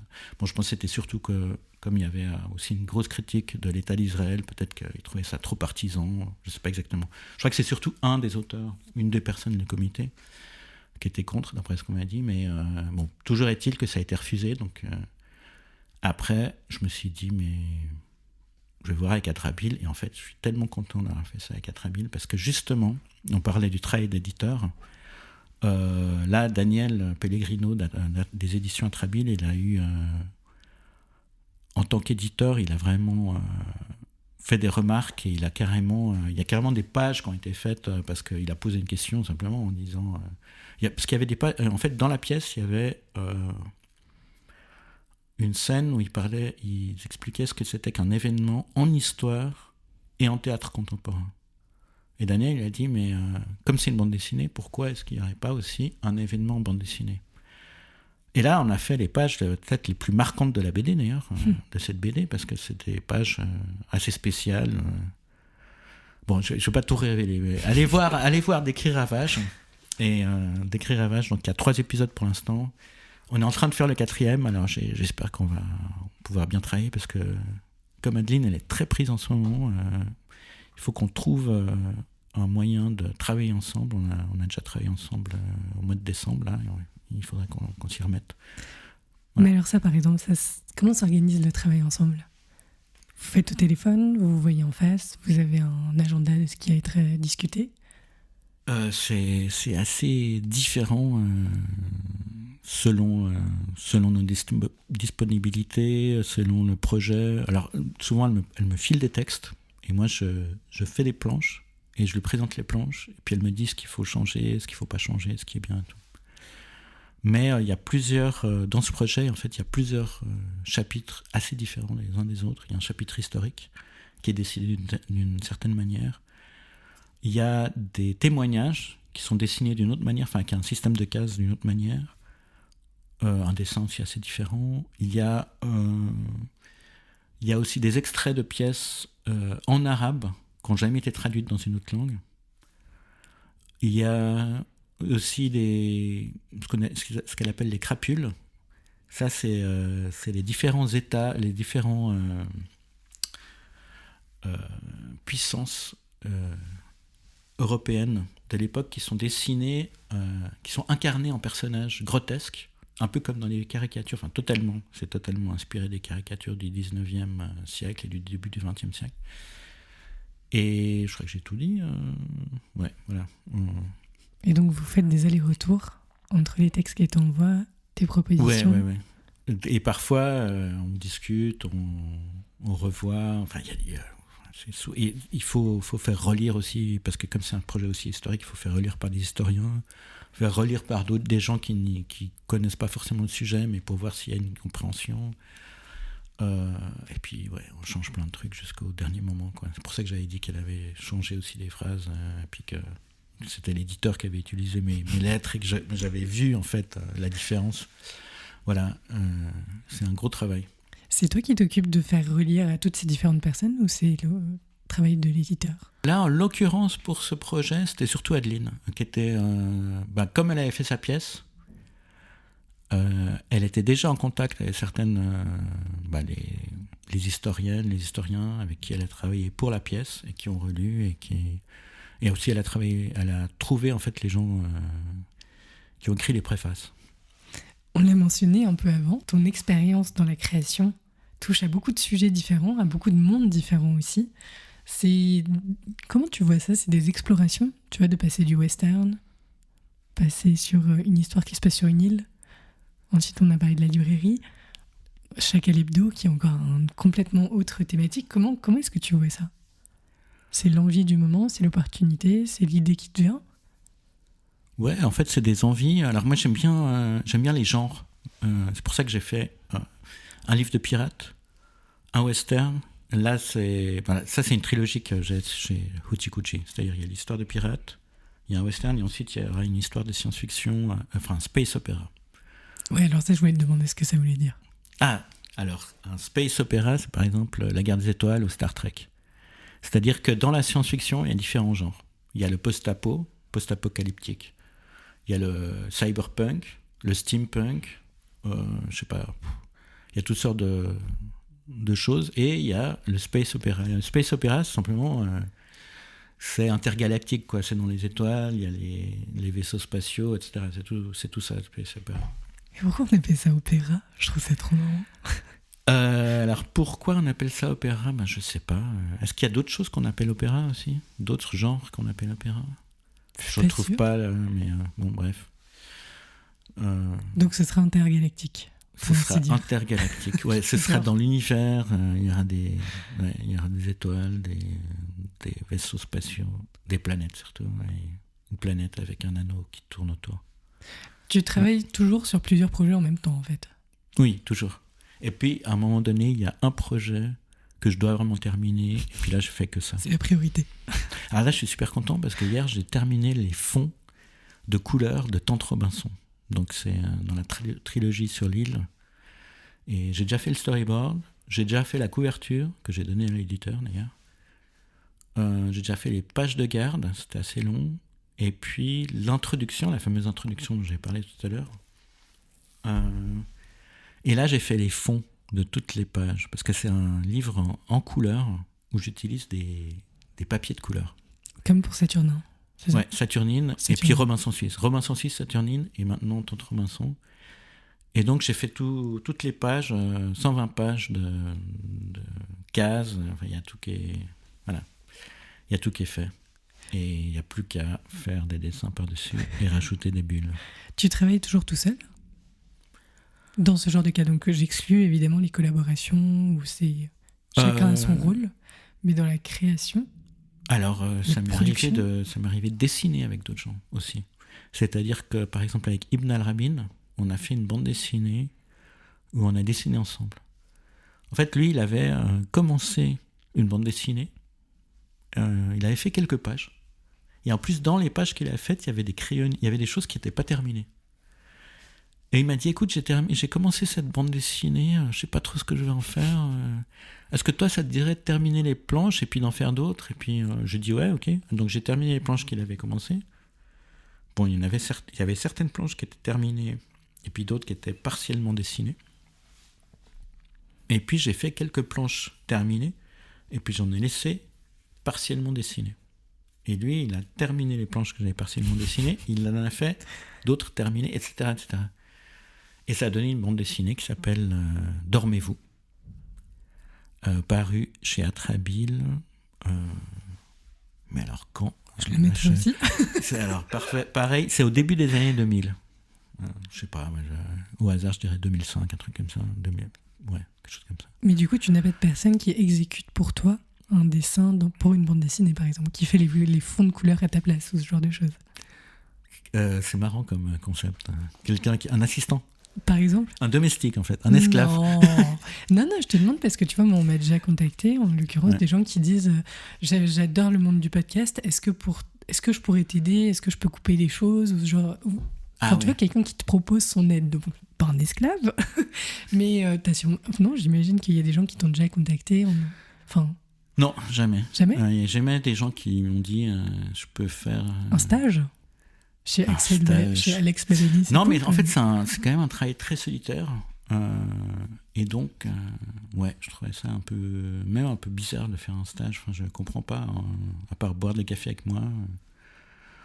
Je sais pas, je vais souvent travailler dans des cafés, c'est pour ça que je dis ça. J'aime bien partir loin de chez moi. Alors ça dépend des périodes. En ce moment, je travaille beaucoup chez moi. Il y a des périodes entières où j'arrive pas à travailler chez moi. Il faut que je travaille dans un café qui est souvent à au moins une demi-heure de marche. Comme ça, je fais au moins 1 heure de marche pour aller revenir. Bon, j'ai besoin de marcher, en fait. Je marche généralement, je marche au moins 1 heure par jour. Plutôt 2 heures, quoi. 2 heures tous les jours. Je fais beaucoup de marche. J'ai besoin de m'aérer, quoi. Et puis, j'aime bien travailler dans des cafés parce que je suis loin de chez moi. Je suis dans un endroit où il y a un peu de vie aussi, tout autour de moi. Et puis, je suis dans un autre endroit. Voilà, ça m'aide. Mais comme je disais, c'est un peu par période. Il y a des périodes où je travaille chez moi et je vais très peu dans les cafés. Bon, bref, ça dépend. Est-ce que tu connais Webtoon? Ça te dit quelque chose? Ouais. C'est une application de bande dessinée qui sont numériques. Ouais. Et je te demande parce que on en rigolait avec des copains parce qu'ils ont toujours des histoires de se sont foulés le poignet, enfin il leur arrive des trucs de ouf, les dessinateurs qui ont l'air d'être tous très très productifs. Et je te demandais ça parce qu'ils parlent souvent des assistants qui font les mises en couleur, etc. Parce il me semble que l'une des raisons, c'est que les dates auxquelles ils doivent livrer la bande dessinée en cours de création sont très très très limitées, donc ils font de la segmentation de travail. Ah, donc ouais, je me demandais c'est si lucide, c'était... je pense que ça fait partie du modèle économique qui est proposé, en tout cas. Mais c'est pour ça que je me demandais si c'était une façon de travailler que tu avais déjà essayé. Tu vois, par exemple, ce que je voulais te demander aussi, c'est quand tu fais des collaborations, est-ce que tu as des collaborations rêvées? Est-ce qu'il y a des gens que tu vas contacter en disant j'ai lu ça, est-ce que ça te dirait? Comment ça marche? Non, mais ça se fait un peu comme ça avec des amis. Par exemple, il y a un ami qui s'appelle Mezzo, c'est un dessinateur. Il y a des années de ça, je ne sais même plus quand c'était il y a plus de 10 ans, il y a 15 ans, je ne sais plus. Il m'a proposé de faire des images avec lui, mais faire un portfolio de 6 images. Non, il y en avait plus. Non, s'il n'y en avait pas plutôt 12, je ne sais plus maintenant. Bon, bref, d'avoir chacun un personnage de catcheuse. Chacun, on imagine un personnage de catcheuse et on les fait se rencontrer et se battre dans différents endroits. Et donc, il y a 6 dessins où j'ai fait le crayonné et lui, il l'a ancré. Et 6 autres dessins où c'est lui qui a fait le crayonné et moi je l'ai ancré, enfin partiellement parce que souvent notre catcheuse on l'a toujours dessiné nous et ancré nous, je crois, je sais plus, enfin bref, on a tout mélangé et c'est assez intéressant à faire. Et ensuite c'est l'éditeur de La Cafetière, c'est édité à La Cafetière, il a fait un portfolio, enfin il a fait sérigraphé, il a fabriqué, comme justement il a dû réfléchir comment faire ça, c'est comme dans une espèce de carton de pizza mais une mini pizza. L'emballage, quoi. Et il a trouvé des sérigraphes pour sérigraphier ça, et voilà, c'était vraiment un super travail à faire ensemble, quoi. Surtout que c'est un dessinateur vraiment assez impressionnant, voilà. Et sinon j'ai fait une petite patte de mouche, donc je disais que c'était une collection à l'association de tout petits livres avec ma copine Carola, qui est pas du tout dans la bande dessinée, qui dessine pas normalement, elle est plutôt elle est totalement dans la musique, et elle fait du sound design pour des pièces de théâtre ou des performances d'artistes, mais elle fait aussi de la musique, elle fait aussi des concerts, etc. Et là en fait on a fait une bande dessinée où pareil, ses crayonnés, je les ai ancrés, elle a ancré mes crayonnés. Et on a raconté une petite histoire qui nous est arrivée parce qu'on a fait une randonnée et on a dormi à la Belle Étoile. Et là, on a vu Starlink. On a vu des pointillés dans la nuit. Et c'était vraiment assez incroyable parce qu'on ne savait pas du tout ce que c'était à l'époque, quoi. Et après, on a fait des recherches, on a compris que c'était Elon Musk. Bon, on a tout de suite compris que c'était pas des ovnis non plus, parce qu'on s'est dit, ouais, non, mais pas cette vitesse, pas de cette manière, non, ça a l'air trop humain, quoi. Bon, bref. Et on a raconté tout ça dans une petite BD donc, qui s'appelle Pointillés dans la nuit. Voilà. Ok, donc c'est le genre de collaboration que tu fais en plus, à côté, qui vient se greffer à tout le reste. Ouais, d'ailleurs, on a fait autre chose. On a fait une autre BD ensemble avec Carola. Là, c'est elle elle a trouvé les personnages et puis l'histoire. Mais en fait, c'est une histoire assez spéciale parce que c'est 4 personnages.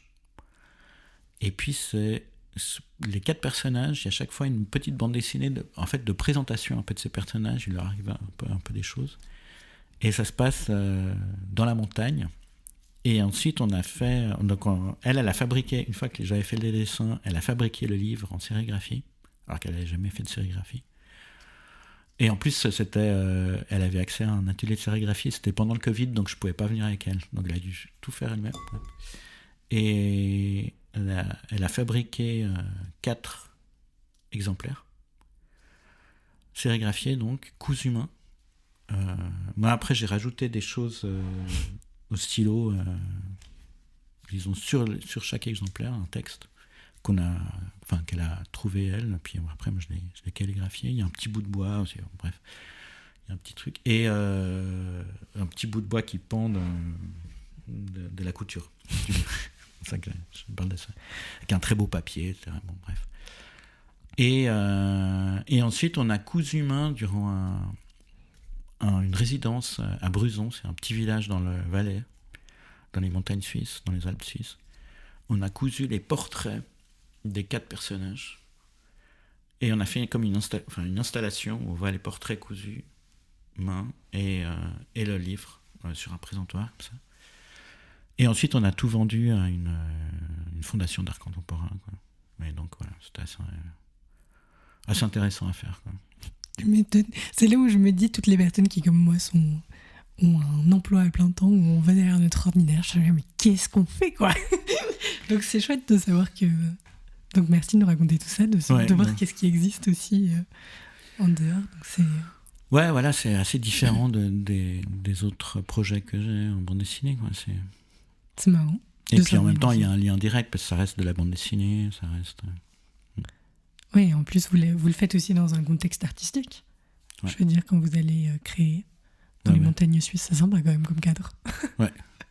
Tu vas me dire si j'ai bien compris, c'est la bande dessinée francophone de laquelle on parle actuellement. Comme j'ai commencé en français, j'ai continué en français, etc.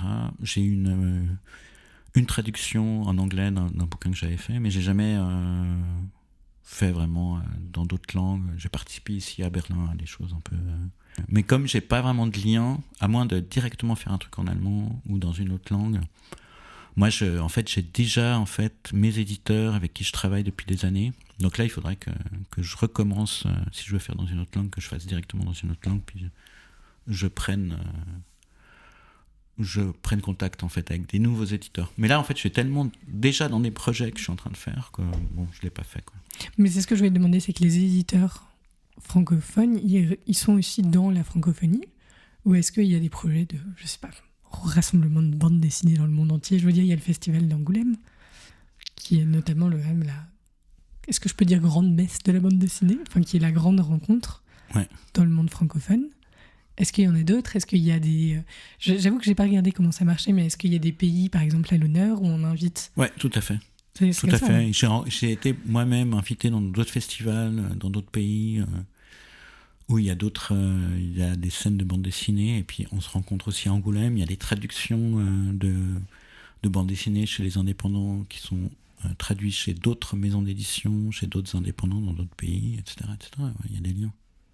Et alors, est-ce que tu vois déjà, j'ai 2 questions là-dedans. D'une part, c'est quelle évolution tu as vue sur toutes ces années par rapport au monde de la bande dessinée et par rapport au rapport du public à la bande dessinée? Est-ce que j'ai entendu qu'il y avait de plus en plus de bandes dessinées qui étaient produites actuellement, donc dans la diversité des différentes bandes dessinées qui existent, et en même temps, je ne sais pas s'il y a une baisse d'intérêt du public ou il y a moins de connaissances du public des bandes dessinées. Et ensuite, par rapport est-ce que tu as des comparaisons dans le monde avec d'autres pays?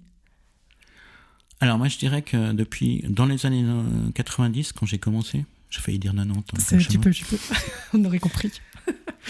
Déjà, on était surtout des mecs, alors que maintenant, il y a quand même beaucoup d'autrices.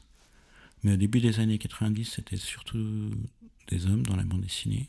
Et il y a cette bande dessinée justement francophone de Suisse, France et Belgique. Et puis, il y avait d'autres pays où il n'y avait pas encore vraiment beaucoup de bandes dessinées. Justement, l'Allemagne, à l'époque, l'Allemagne, je pense, c'est surtout à partir des années 2000. C'est surtout aussi avec, je dirais, l'association, avec son best-seller Persepolis, je pense aussi, ça a donné envie et puis il y a aussi Maus de Spiegelman, des choses comme ça qui ont eu, disons, un succès international. Et c'est là que la bande dessinée, un petit peu pour adultes, s'est développée, quoi. Une autre forme de bande dessinée, justement, cette bande dessinée qui est mise en avant par les boîtes indépendantes. Et c'est là qu'il y a eu différents pays où tout d'un coup il y a eu des scènes de bande dessinée, d'autrices, d'auteurs indépendants qui sont créés, ces espèces de scènes, et voilà, ça s'est beaucoup développé. Maintenant, on dit qu'il y a une surproduction. Il y a surtout beaucoup de choses très intéressantes qui se font. En ce moment, c'est un peu difficile. Il y a pour certains éditeurs, c'est vraiment difficile de survivre. Il y a toutes sortes de problèmes pour des libraires aussi, et puis pour les autrices et les auteurs aussi, c'est pas évident. Et voilà, on est dans une période assez difficile en fait. Et paradoxalement, il y a des super bandes dessinées, super intéressantes qui sortent, et je trouve que... Moi, je me suis replongé un peu dans ces années 90, en faisant Un monde en pleine mutation, justement. Et je me disais, quand je cherchais des références à citer parmi les bandes dessinées que les jeunes ados pouvaient lire dans cette librairie, donc ça se passe en 94, parfois je me disais, il pourrait parler de telle BD, puis je m'apercevais que en fait, la BD était sortie en 95, donc c'était quelques mois plus tard. Et en fait, je me suis aperçu qu'en 94, il y a plein de trucs qui n'étaient pas sortis, puis même, il y a des bandes dessinées très intéressantes qui sont sortis à l'époque, mais je trouve qu'aujourd'hui, il y a vraiment des trucs beaucoup plus intéressants. Enfin, je veux dire, il y a vraiment des choses super, quoi. Et c'est dommage qu'en même temps, il y a une telle... il y a un désintérêt aussi. Enfin, il y a un moment donné, il y a eu un gros intérêt. Justement, quand il y a eu ces succès avec Maus, Persepolis, etc., il y a eu un intérêt pour la bande dessinée pour adultes, un peu différentes, etc. Et puis ensuite, il y a eu d'autres intérêts, il y a une surproduction, enfin, c'est différents facteurs qui font que maintenant c'est difficile. Et je t'écoute avec des grands yeux, comme tu vois. Ouais. Parce que je me disais que Persepolis et Maus, en effet, moi je l'avais lu chez mes parents, les deux. Donc ils étaient aussi arrivés chez nous. Et en même temps, je me disais aussi que ces moments où ça avait créé des grands moments, enfin justement, quand c'était sorti, cet intérêt, et ben les personnes vieillissent et les gens qui viennent après, ils n'ont pas forcément cette culture à ce moment-là. Tu vois ce que je veux dire ? Il refaudrait un moment où on les remet en contact. Parce qu'on s'est rendu compte, dans le book club notamment, qu'on n'avait pas grandi avec la même connexion aux bandes dessinées ou la même culture transmise par ses parents, et qu'en fait, si c'est pas dans le cadre familial ou la bibliothèque, enfin, si t'es pas introduit à la bande dessinée, c'est comme les autres arts, tu connais pas forcément et du coup, t'y vas pas forcément non plus, quoi. Donc, Alors, je fais des présentations dans les lycées pour un prix qui s'appelle le prix BDzoom. Alors, c'est seulement à Genève, avec soit des autrices et des auteurs de Genève, soit des maisons d'édition de Genève. Donc il y a aussi des Français ou des Françaises qui ont été éditées par justement Atrabine, ou des choses comme ça qui participent. Et c'est un prix, en fait, on fait des présentations dans des classes. Et après, c'est le prix des lycéens, en fait. C'est un prix des lycéens. Ensuite, il y en a 6 ou 7, je ne sais plus, qui ont été sélectionnés. Les lycéens doivent les lire, et puis ensuite ils en choisissent juste 3, et puis sur les 3 ils choisissent une personne qui gagne un prix à la fin. Moi j'ai jamais gagné, mais j'ai participé 4 fois. Je me suis retrouvé seulement une fois dans les 3 derniers, quoi. Mais j'ai fait beaucoup de présentations, j'en fais une 30aine à chaque fois, quoi. Un peu plus même, je crois que la dernière fois j'ai fait 34. Par an ? Alors c'est pas tous les ans, parce que j'ai pas forcément un livre qui corresponde à ça qui est sélectionné tous les ans. Je pense que j'ai dû commencer, la première fois que j'ai fait ça c'était il y a 8 ans, quelque chose comme ça, je dirais. Mais la tournée c'est quand même 30 présentations, on va dire, quand tu participes. Ouais, 30 lycées différents, c'est ça ? 30 classes différentes. Okay. Parfois il y a plusieurs classes dans le même lycée, et puis c'est réparti c'est un casse-tête pour les gens qui organisent ça, parce qu'ils doivent voir avec les professeurs, ils doivent voir avec l'autrice ou l'auteur, et il doit voir quand c'est possible, etc. Bon, c'est très, très compliqué à mettre en place. Puis après, je me suis rendu dans les différents lycées. Alors, parfois, j'en fais plusieurs par jour. Ça va jusqu'à 5 par jour. C'est assez, mine de rien. Ouais, en fait, c'est surtout que, comme je dois présenter mon livre, c'était Un monde en pleine mutation la dernière fois que j'ai fait ça, par exemple.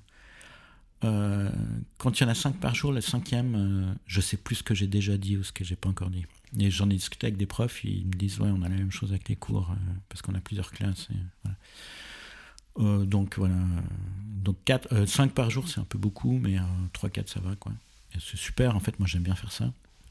Mais je me suis rendu compte, en fait, depuis la première fois que j'ai fait ça, et puis là, ces derniers mois où j'ai participé à ça, je me suis aperçu que...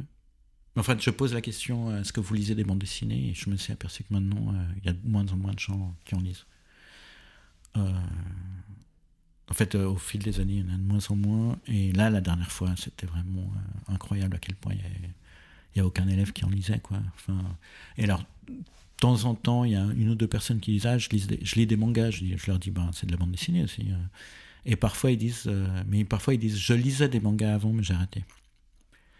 Et souvent, c'était même pas en livre, en fait, c'était sur écran, quoi. Voilà, donc ces gens-là, en fait, je sais pas si par la suite, quand ils vont être adultes, il y en a qui vont peut-être être intéressés par la bande dessinée indépendante, parce que tout d'un coup, il y a un sujet qui les intéresse. Je sais pas, par exemple, le masculinisme, et puis ils vont lire En territoire ennemi, voilà, parce qu'il y a une bande dessinée qui parle de ça, qui est super. Ou un autre, voilà, tout d'un coup ils vont s'intéresser, ils veulent voir ce qui a été fait sur l'histoire de la Palestine, puis ils vont lire Décret Ravage, l'adaptation de la pièce d'Adeline, voilà. Donc peut-être qu'il y a des thèmes qui vont les intéresser, puis du coup ils vont se retrouver à lire une bande dessinée. Après, quand on n'a pas l'habitude de lire des BD, je sais pas comment c'est de tout d'un coup se retrouver avec une BD dans les mains, quoi. Eh ben, je suis tout à fait d'accord. Parce que moi j'en ai lu petite. Mes parents, en fait je m'en suis rendu compte après coup qu'ils avaient une sacrée collection, mais je m'en suis pas rendu compte petite. Et j'ai déménagé en Allemagne, et cette année je vais avoir 28 ans. Je n'ai jamais acheté de bande dessinée de ma vie jusqu'à aujourd'hui, hein. Enfin, jusqu'à très récemment, parce qu'il s'est passé 2 choses. Déjà, Claire a ouvert sa librairie de bande dessinée. Je me suis dit, trop marrant, comme ça j'en aurai 2-3 pour quand les gens viennent me voir à Berlin, qu'ils aient quelque chose à... Parce que je trouve ça sympa, tu vois, quand t'es dans un autre environnement que le tien, de pouvoir te dire, bah tiens, en plus je trouve que la bande dessinée est plus accessible qu'un livre, pour le coup. Alors de dire, voici 5 BD que j'adore, que tu peux lire. Et en fait, ça a commencé comme ça. Et comme dit, plus tu as cette introduction et que tu découvres, c'est fou quand même comme médium. Mais en effet, moi, ça a commencé en me disant quand les gens viendront me rendre visite, ils auront quelque chose à dire, tu vois. C'est vraiment parti de là. Et maintenant, c'est marrant quand même. Tu t'es pensé à la bande dessinée, mais tu as aussi acheté des bouquins en français. Oui, mais... C'était ça l'idée, quoi, d'avoir des trucs en français pour tes amis français. C'est ça. Enfin, vraiment de dire quand il y a... Enfin, moi, je sais pas pourquoi j'ai un souvenir de ça, de quand j'allais chez des amis ou des amis de mes parents en vacances ou quoi. Tu vas toujours farfouiller dans la... Je fais partie de la génération qui a encore grandi sans téléphone. C'est-à-dire que nous, quand on allait dans un endroit qu'on connaissait pas, t'arrivais vite au niveau du rayon de livres pour t'occuper l'après-midi, parce qu'il y avait rien d'autre à faire que de lire ou d'aller dehors quand t'étais au milieu de nulle part. Et c'est pour ça que j'ai gardé cette habitude-là. Et en fait, quand tu commences à découvrir tout ce qu'il y a dans la bande dessinée et tous les différents genres, tu te dis, mais c'est trop bien, tu peux avoir plein de choses différentes à proposer. Et comme dit, je trouve ça plus accessible, le côté du dessin, que juste le texte. Je trouve que de dire, tiens, voici un livre que je te recommande pendant la semaine où t'es là, c'est un peu plus... ça peut être plus dur d'y rentrer que des belles images où tu plonges dans un livre, quoi. Ouais. Mais du coup, c'est arrivé moi tard. C'est pour ça que je voulais t'en parler et te demander comment avait été la perception. Mais j'ai beaucoup lu à la librairie, sinon. Tu vois, la librairie de mon lycée, quand j'étais petite. Quand j'étais plus jeune, et au pause déjeuner. À la bibliothèque, tu veux dire? Ouais, c'est ça. Ouais. Quand on avait une heure de libre parce que le prof est pas là, et tu vas lire des bandes dessinées là-bas, mais sans ni culture, ni intérêt de particulier de quoi que ce soit. Ouais. Mais c'est pour ça que je me demandais si... Mais en même temps, maintenant, je dis beaucoup de webtoon, mais tu vois, c'est une application. Mais je trouve qu'en fait, c'est intéressant parce que c'est pas une vidéo, ce sont des personnages qui sont créés, donc tu as vraiment ce côté univers qui te détache du réel, qui te fait plonger dans le réel autrement, je sais pas comment faut le dire, mais c'est pas des vidéos d'une personne que tu connais, c'est pas un influenceur, c'est pas un créateur de contenu, et en même temps il y a toutes les idées qu'on te fait passer, par exemple je pense c'est une BD que j'aime beaucoup qui s'appelle Hélicide, où c'est des gens qui ont des pouvoirs surnaturels. Les pouvoirs surnaturels, c'est peut-être plus simple de le faire en bande dessinée qu'avec une vidéo, par exemple. Et en plus, vu qu'elles sont publiées une fois par semaine, le chapitre d'après, mais tout ça, c'est sur digital. Ouais. Donc, c'est dur à partager avec d'autres personnes. Alors qu'un objet physique, c'est plus simple de le donner à quelqu'un d'autre. Après, tu peux le réclamer, faut faire des listes pour savoir où est-ce qu'ils sont, ce genre de choses. Effectivement. Puis, en fait, il y a quand même un plaisir dans la lecture qu'on ne retrouve pas sur écran, quoi. Moi, j'ai aussi lu des livres, je veux dire des livres sans images. Je ne sais plus comment on appelle ça. Non, mais sur écran. C'est-à-dire que ça m'est arrivé, en fait, de retrouver... justement, parce que je cherchais, par exemple, pour Saturnine, j'ai retrouvé le texte sur écran, et maintenant, on peut trouver plein de textes. Mais c'est quand même pas pareil. Moi, je préfère déjà sur écran, il y a quand même cette lumière. Enfin, c'est différent, quoi. Alors, moi, j'ai acheté une liseuse et j'en suis ravie. Je trouve le modèle économique derrière pas terrible, pour être très honnête, mais la sensation papier, moi, je la retrouve dedans. Et ce que moi, ça m'a permis, c'est d'acheter des livres. La sensation papier. Ouais, je trouve qu'il y a les gens qui disent que la lumière est pas pareille. Enfin... Oui, mais c'est pas qu'il y a une question de lumière. C'est quand on a l'objet dans les mains, le papier, il a une odeur aussi. Oui, alors oui. Mais ça, pour moi, pèse moins lourd que je n'aurais pas acheté ce livre en physique, parce qu'il est hors de question que j'ai ce livre chez moi. Et je donne mon exemple préféré, bien sûr. C'est des essais sur les applications de rencontres, sur... Qu'est-ce que j'avais lu un truc incroyable sur le rôle fondamental du plombier dans le porno. Enfin, je m'étais retrouvée à lire des livres sur lesquels j'ai été tombée en faisant des recherches, alors, je ne sais même plus comment, pendant que j'écrivais mon master ou ce genre de choses. Et je me disais, je n'aurais jamais acheté ce livre en physique, mais sur une liseuse, c'est ok. Donc moi, au contraire, ça m'a plutôt ouvert ça m'a vraiment fait plus lire qu'autre chose. Donc oui, bien sûr. Dire. Ouais, alors moi, j'étais pas dans le truc, on lit, il faut lire plus, etc. J'ai pas encore abordé ce sujet, quoi. Quoique, j'ai quand même parlé des lycéens qui lisaient pas tellement de bandes dessinées. Alors, est-ce qu'ils lisent ? Je leur ai pas posé la question, est-ce que vous lisez des livres, sinon ? C'était surtout axé sur la bande dessinée, quoi. Après, bref, je sais pas trop quoi dire, parce que moi, je travaille avec des éditeurs, et je trouve qu'ils font des super livres, des très beaux livres, et c'est un peu dommage de passer à la lecture sur écran, quoi. Mais c'est un très bon point, parce que c'est pour ça que je le dis aussi, c'est que je fais une différence aussi d'un point de vue économique. C'est que maintenant que j'ai un job stable, je peux dire, ok, trop bien, maintenant je comprends, en plus comme dit, je comprends mieux tout ce qu'il y a derrière la création d'une bande dessinée, par exemple, et je peux faire l'acte de soutenir différemment et d'avoir un budget pour ça. C'était une question que j'avais posée à Claire, est-ce qu'elle pense qu'on devrait avoir dans nos budgets mensuels un budget pour l'art, pour la culture, pour soutenir des gens qui font des trucs cool et qui sont nos contemporains, donc leur permettre de vivre et ce genre de choses, quoi. Ouais, alors ça, l'argent, c'est vraiment un gros problème, parce que souvent, les bandes dessinées sont quand même assez chères. Moi, j'aimerais bien qu'elles soient moins chères, effectivement, mais on aimerait tous faire des bandes dessinées qui coûtent moins cher, mais en fait, c'est assez difficile. En plus, le prix du papier a augmenté. Enfin, il y a plein de facteurs qui sont assez difficiles à gérer, quoi. Et ça, c'est effectivement un problème... Parce que souvent, dans la bande dessinée indépendante, comme on fait aussi des petits tirages, c'est des livres qui sont très beaux, un peu compliqués, qui sont très bien fabriqués, et donc au niveau des prix, parfois c'est assez cher, quoi. Mais c'est pour ça que je trouve que de toute façon, tant qu'on le sait pas, ou qu'on ne t'a pas donné l'idée, t'arrives pas forcément de toute façon dans cette démarche à te dire... ok, j'ai envie de soutenir cette personne, ou j'ai envie de lire quelque chose, ou je veux soutenir une entreprise, et ça paraît très loin quand on parle de Amazon, c'est pas bien, ou les librairies, c'est pas bien, si on comprend pas tout ce qu'il y a tout ce que ça implique derrière. Je trouve que parfois, t'as plus d'informations avec Internet, et t'en as moins en même temps, ou t'as moins la proximité, et je trouve que de faire un book club, c'est bête, hein, mais ça faisait longtemps que je m'étais pas retrouvée hors du contexte du travail, à parler avec des gens de quelque chose qui est dans un milieu très particulier. En l'occurrence, là, c'est la création, l'art, des interprétations. On a lu aussi Cometa, qui est... Tu vois ce que c'est ? Alors, je me souviens, Ellie, je me souviens plus du nom de l'auteur, mais c'était pour les 50 ans de Métal Hurlant, il me semble. Et c'est une BD où moi, je n'ai rien compris.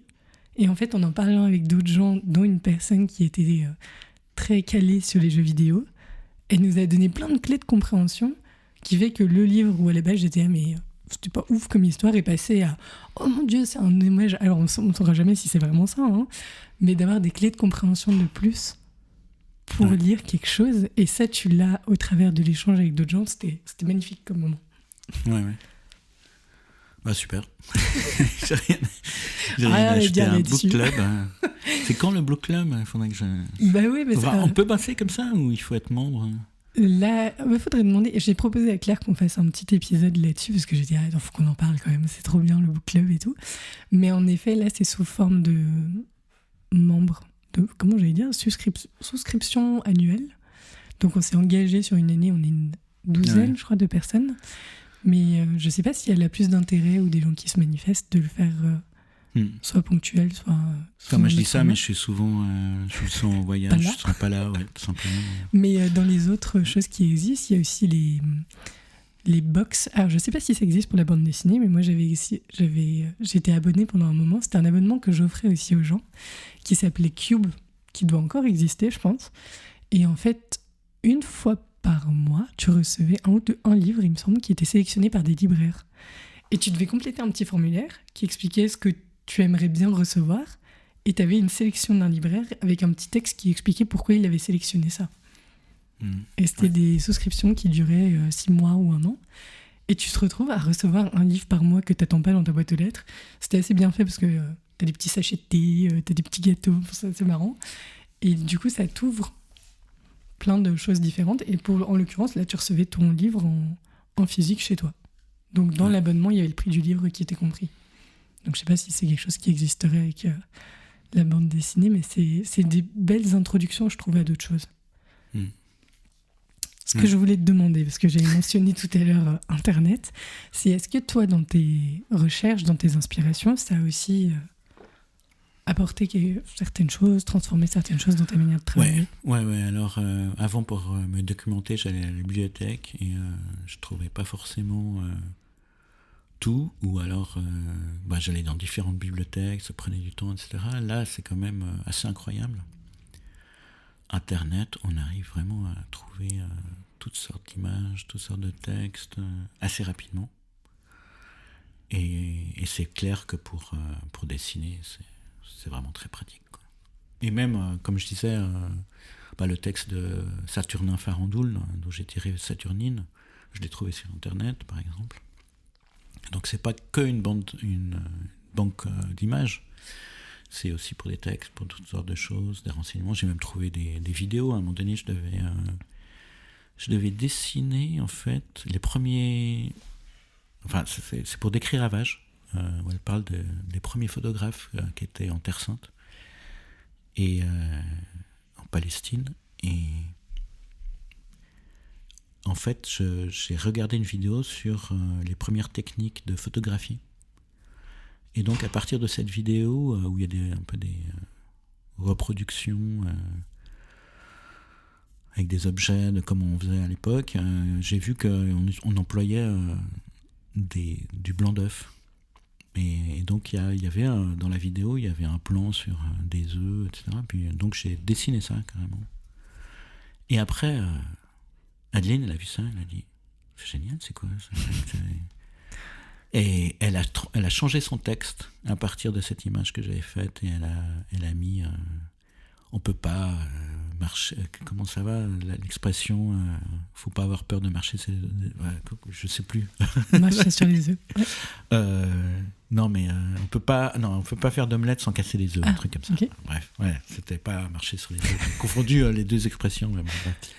Mais elle a changé son texte à partir d'une image, ce qui est assez rare dans ce projet. Généralement, c'est plutôt que moi, je dois en fait essayer de convertir en image un texte qui existe déjà. Mais là, d'un seul coup, c'était le contraire. Et comment tu vois ton travail aujourd'hui ? C'est de traduire justement des textes en images ? C'est de raconter des histoires ? C'est de...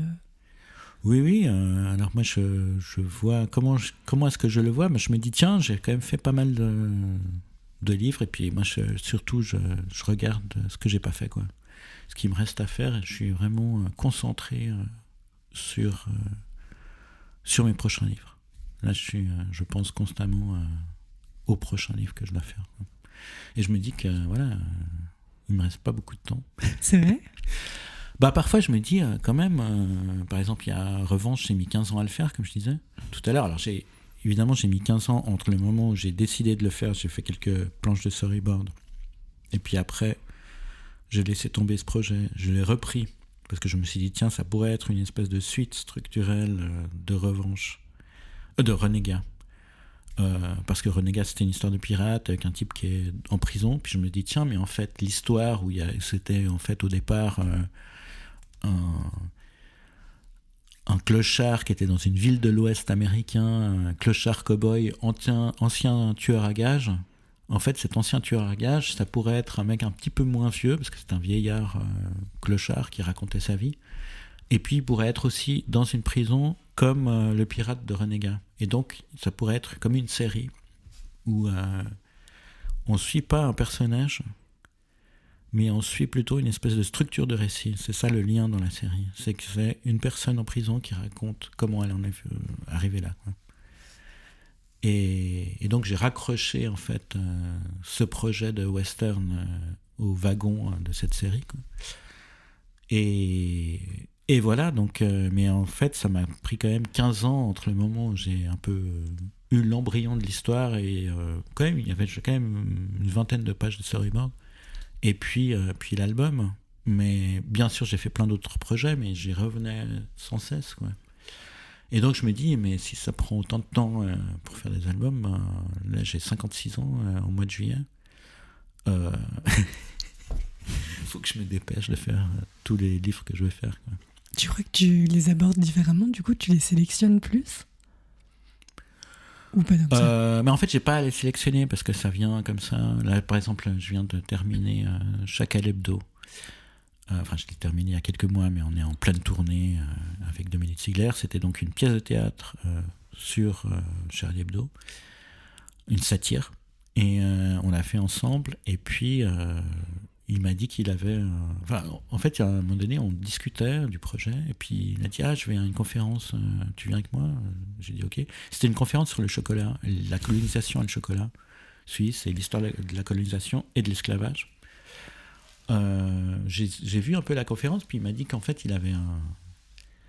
Puis j'ai dû partir avant, donc j'ai juste vu le début, mais il m'a dit qu'il faisait une pièce de théâtre, en fait, qu'il avait déjà fait une pièce de théâtre là-dessus, et qu'il allait refaire une version en français, parce qu'il l'avait fait en suisse alémanique, enfin c'était en 2 langues, je crois, avec des sous-titres.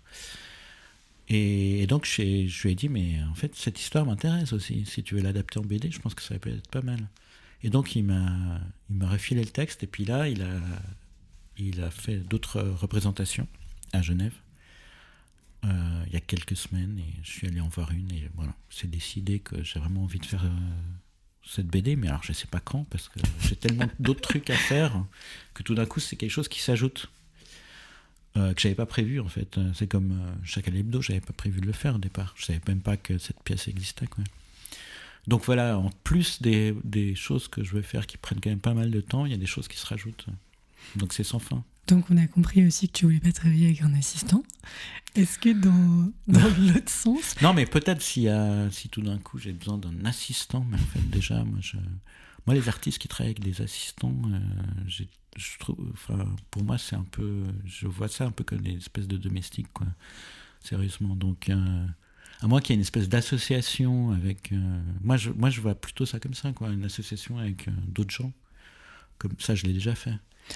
Mais une espèce de... Ouais. Moi, de mon point de vue, c'est au contraire, tu profites de l'expérience de quelqu'un qui a eu la vie et l'expérience que tu as, et ça te permet d'être une petite souris, et puis de te dire, oh, j'ai participé à une BD, c'est quand même trop cool. Oui. Non, mais en fait, moi, j'ai l'image de l'artiste bourgeois qui a son assistant, qui prépare les trucs et tout. C'est-à-dire qu'on a déjà de quoi payer un assistant, quoi. Enfin, il y a déjà un rapport bourgeois au truc que je trouve un peu spécial, mais bon. Et puis moi, en fait, dans ma pratique, je vois pas trop ce qu'il pourrait faire l'assistant, quoi. Mais du coup, dans l'autre sens, tu travailles pas non plus avec quelqu'un pour dire j'ai trop de projets, je sais plus comment les organiser, et t'as pas d'agent? Ça marche que... Non, dans le monde de la bande dessinée, les agents, ça fonctionne pas. Je comprends même pas. Un agent. Un agent. Ouais. Non, mais en fait, mon éditeur, en fait, il s'occupe de pas mal de trucs comme ça. Donc, il y a quelqu'un, par exemple, qui est à Atrabile, il y a quelqu'un qui me trouve en fait les dates de tournée, la presse, etc., qui s'occupe de ça. Chez Houti-Couti aussi. Enfin bon, bref, l'éditeur, comme je disais, c'est un gros boulot, et il fait aussi ça, quoi. Ok, ça tombe de son côté. Mais alors après, c'est pas un agent qui va me trouver des travaux d'illustration, des trucs comme ça. Il peut être le relais, parfois, mais ça, il y a d'autres gens qui peuvent être le relais. Moi, j'ai un ami qui est un ex-directeur de festival de bande dessinée, et puis parfois il me trouve du boulot. Il m'a trouvé un boulot qui était super bien payé. C'est quelqu'un qui cherchait un dessinateur pour faire une bande dessinée sur sa famille, sur l'arbre généalogique, l'histoire de sa famille, etc. Et il avait contacté ce directeur de festival qui m'a appelé, quoi. C'est directeur de festival, ex-directeur de festival de BDFil, Dominique Radrizzani. Voilà, donc grâce à lui, j'ai eu ce boulot. On n'a pas du tout mentionné Berlin, mais j'ai quand même envie de te demander Pourquoi Berlin ? Pourquoi Berlin ? Alors en fait, c'est un petit peu un concours de circonstances. C'est-à-dire que je connaissais des gens qui avaient été à Berlin, et j'avais une amie qui avait été vivre à Berlin, un peu dans les squats et tout, il y a des années de ça. J'ai une autre amie, une ex en fait, une ex-copine qui avait été la voir et qui est restée à Berlin, qui ensuite, elle est restée vivre ici, elle a eu une enfant ici, elle m'a demandé d'être son parrain, donc là tout d'un coup j'ai eu un lien avec Berlin que je ne savais pas du tout avant, et donc je venais de temps en temps la voir, et puis j'ai par des amis communs, j'ai appris en fait qu'il y avait un appartement à Berlin où il y avait un type qui s'appelle Arnaud, un ami. À l'époque, je ne le connaissais pas, qui lui, c'est un Français qui habite à Berlin depuis des années, quoi. D'ailleurs, il a grandi aussi ici quand il était enfant. Puis après, il est retourné en France. Enfin, bon, c'est compliqué. Mais bref, il a un appartement où il a une pièce où il a une dizaine de colocataires qui sont dans différents pays. Et puis qui disent par internet quand est-ce qu'ils seront là, etc., pour qu'il n'y ait pas tout le monde en même temps. Et moi, j'ai fait partie en fait de ce groupe-là. Donc, je venais de temps en temps dans cette pièce à Berlin. Et puis, à un moment donné, j'ai rencontré mon ex qui vivait à Bruxelles. Donc, j'ai été vivre à Bruxelles avec elle pendant 3 ans. Puis après, on a décidé de venir à Berlin. Puis ensuite, elle m'a quitté, elle est retournée à Bruxelles. Et moi, je suis resté à Berlin. Et depuis, là, il y a toute l'histoire. C'est un peu compliqué, mais bon, bref. Au départ, c'était pas du tout prévu comme ça. Puis je suis resté là parce que je suis bien, j'ai un chouette appart. Et puis que maintenant, en plus, j'ai une copine qui habite ici, qui s'appelle Carola. Voilà. De temps en temps, on se dit, est-ce qu'on va rester ici ? Bon, bref, pour l'instant, on est là. Je crois que ça, c'est une question, de toute façon, que tout le monde se pose à Berlin. Ouais. Ça veut dire qu'on aime poser la question. Ouais, puis en plus, ça se transforme, ça devient beaucoup plus cher. Ça devient autre chose que ce qu'on avait connu il y a quelques années, quoi. Comme d'autres villes qu'on connaît. Enfin, bon, bref. Voilà. Qu'est-ce qu'on peut te souhaiter ? Est-ce qu'il y a t'as des rêves de projets que tu peux nous partager, des choses que tu as en tête ? Tu disais qu'il ne te restait plus beaucoup de temps. Est-ce qu'il y a des gens qui nous... Est-ce que me souhaiter de terminer mes livres, les livres que j'ai commencés et puis ceux que j'ai pas encore commencés mais que je veux faire. Ok. Et est-ce que pour les gens qui nous écoutent, tu as besoin de quelque chose ? Peu importe quoi. J'ai besoin de quelque chose. Si tu as besoin d'un coup de main, peu importe. S'il y a quelqu'un qui nous écoute. Un coup de main par rapport à quelque chose. Alors, là, j'ai rien en tête, mais c'est quand même... c'est intéressant. C'est dommage que j'ai rien qui me vienne en tête. Là, il me faut juste du temps, en fait, pour terminer ce que je dois faire. Pas facile, ça, te donner du temps. Donc, me donner du temps, ouais. Comment est-ce que vous pouvez me donner du temps ? Je sais pas.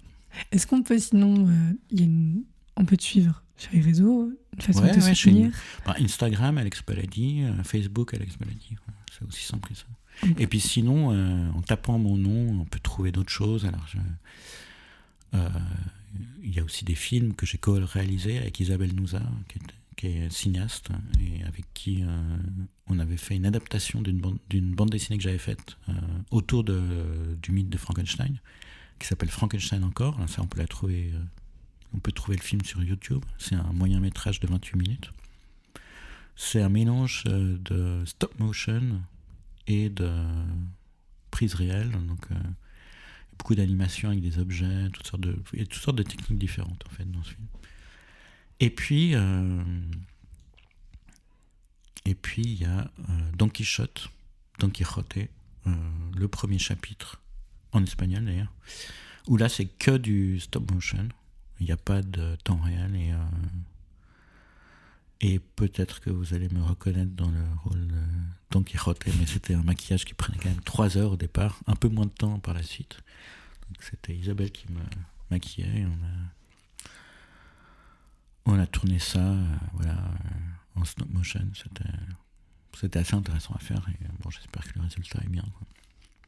Là, c'est juste 6 minutes. C'est vraiment juste le premier chapitre. En fait, c'est comme quand Don Quichotte, il devient il devient son personnage, quoi. Et voilà. Trop bien. Est-ce qu'il y a une question que j'ai oublié de te poser? Un mot de la fin. Schtroumpf. Schtroumpf. Ouais, c'est mon mot, c'est le mot de la fin parce que c'est un mot qui dit tout. Merci beaucoup, Alex Daledi, pour tout ça. Merci. Et on retrouve tes créations, ton art, ce que tu fais. On soutient les éditeurs indépendants qui prennent des risques et qui te soutiennent aussi. Et allez voir. Je l'aurais beaucoup mentionné, mais je fais un gros bisou à Claire qui a quand même permis de découvrir tout ça. Ok. Bah, merci beaucoup pour l'invitation. C'était chouette. Ouais.